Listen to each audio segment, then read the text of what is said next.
Imagine for a moment the incredibly tough hide of a camel, Mm-hmm. dealing with the desert sun. Or maybe the sleek coat of a deer moving through the forest. Their skin, it's not just a covering, right? It's their armor, their first defense. But what happens when that armor, their own skin, starts to sort of turn against them? You've brought us a really interesting stack of sources today, and we're going to sift through them, dig into this condition called hyperkeratosis, specifically how it shows up in two very different animals, camels and deer. Exactly. And our goal here really is to give you a shortcut, a way to get quickly up to speed on this pretty specific skin condition. We'll unpack what hyperkeratosis actually is. We'll explore the surprisingly varied causes in both camelids, that's your camels, llamas, alpacas, and in cervids, so deer. We'll look at how it manifests differently, which is quite interesting, and then touch on, how it's diagnosed and managed. Okay, let's start right there then. The basics. What exactly is hyperkeratosis? What are we looking at? Fundamentally, it's about the skin thickening up, specifically the outermost layer, the stratum corneum.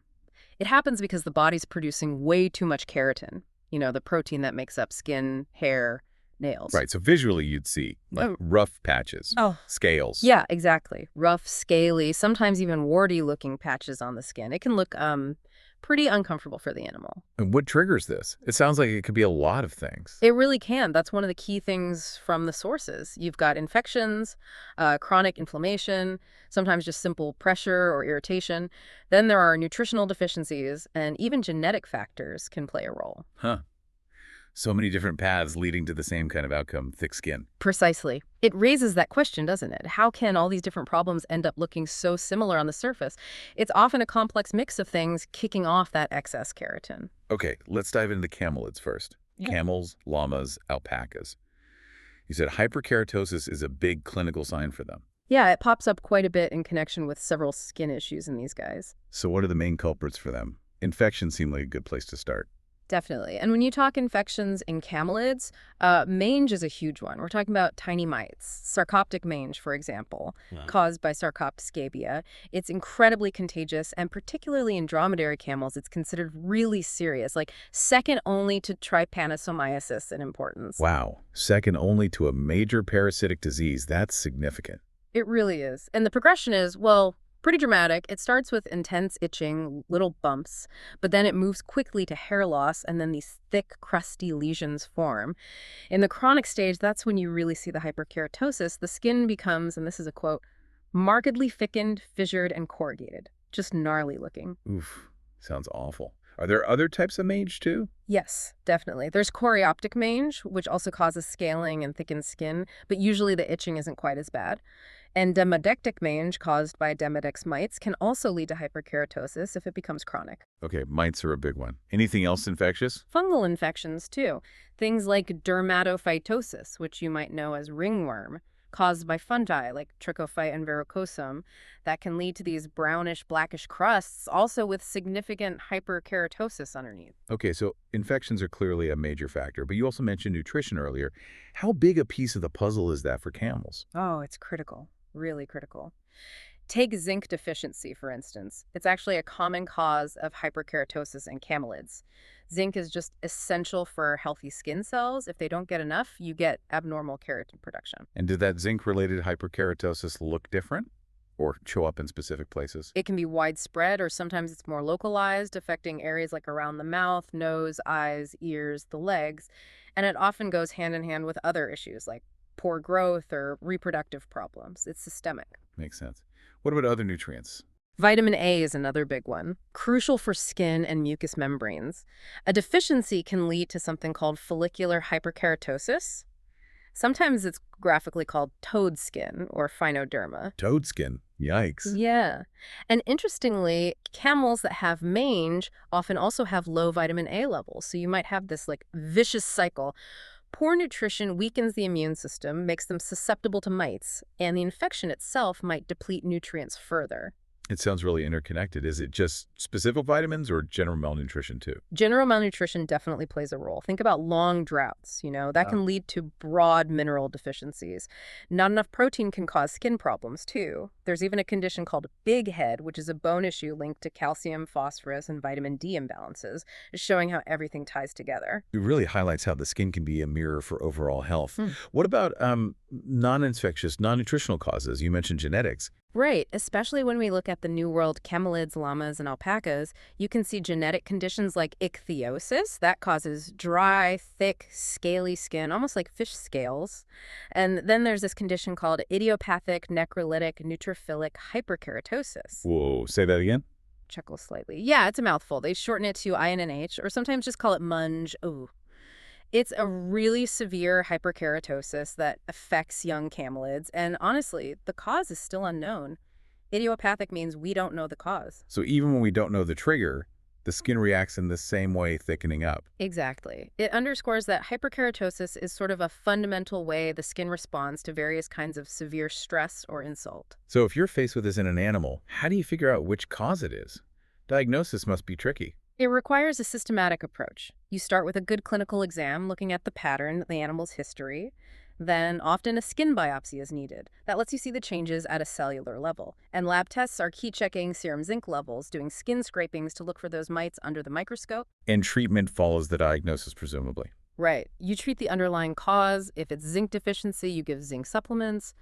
There are topical treatments too, like creams with salicylic acid or lactic acid, which can help soften and remove that excess keratin layer. But, at the end of the day, you have to fix the root problem, whether it's parasites, diet, or something else in their environment. Okay, that gives us a really good picture for camelids. Now let's pivot to deer. Completely different animals, different environments, mostly forests, plains. How does hyperkeratosis manifest in deer? Are the causes similar or totally different? Well, you might be surprised. There are definitely some overlaps. Mange, for instance, is also a problem for deer.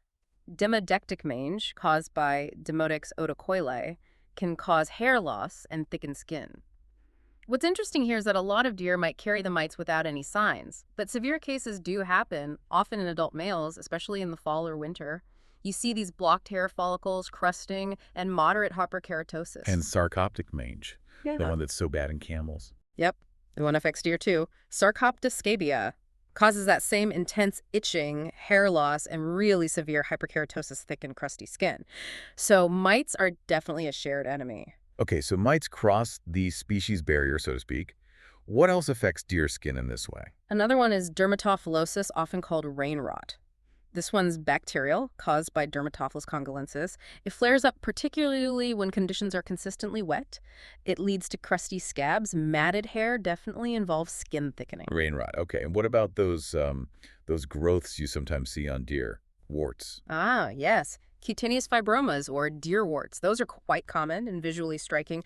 They're caused by a papillomavirus, specific to deer. They look like firm, hairless, dark, lumpy growths, often on the head, neck, shoulders. And that warty surface, that is a form of hyperkeratosis. They're technically tumors, but usually benign. So they're not usually harmful. Generally not, unless they grow in a spot where they physically interfere with something important, like seeing or eating or breathing. But mostly, they're just there. Fascinating. Okay, back to nutrition. We saw how crucial it was for camels, especially zinc and vitamin A. Is it the same picture for deer? It's a bit less clear-cut from the sources regarding direct links between specific deficiencies and hyperkeratosis in wild deer. It's just harder to study, perhaps. But we absolutely know nutrition is vital for their overall health, which includes skin health. The most common deficiencies noted in deer diets are things like protein, phosphorus, and just general energy, especially in tough winters. And specific micronutrients.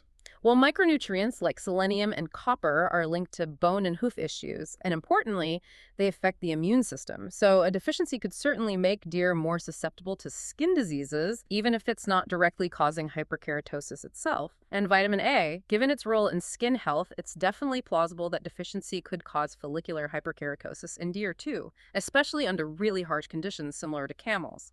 But it's not as well documented as a primary cause. So pulling it all together, we see these threads connecting camels and deer despite their different worlds. Mange is a big one for both, particularly sarcoptic.